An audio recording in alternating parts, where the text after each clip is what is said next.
یکی از ریشه های تربیتی، روانی و فرهنگی عدم رشد جامعه مادرهای مهربان و دلسوز هستند. همونا مادرهای خوب دلسوز بچهشه، درباره بچهش به کم قانعه.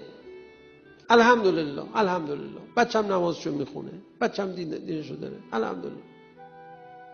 اینقدر میگه الحمدلله که یعنی تلقی اینجوری میشه، بچهش میگه من یه وقت بهتر نشم، اون نمرم 20 21 که نمیشه گرفت. اگر مادری بتونه بچهشو برای استغفار بفرسته، وای میشه شما مادر تو خونه بچهشو نفرسته، به شوهرش بگه بریم که مدتی از جامون تکون نخوردیم، هلاک میشیم، بریم دعا، بریم داریم نابود میشیم. چی نابود میشی؟ میگه عرق شراب خوردی، میگه تکون نخوردیم از جامون. خانوما اینو بگن همه چی درست میشه. کار تربیتی از خانوماست.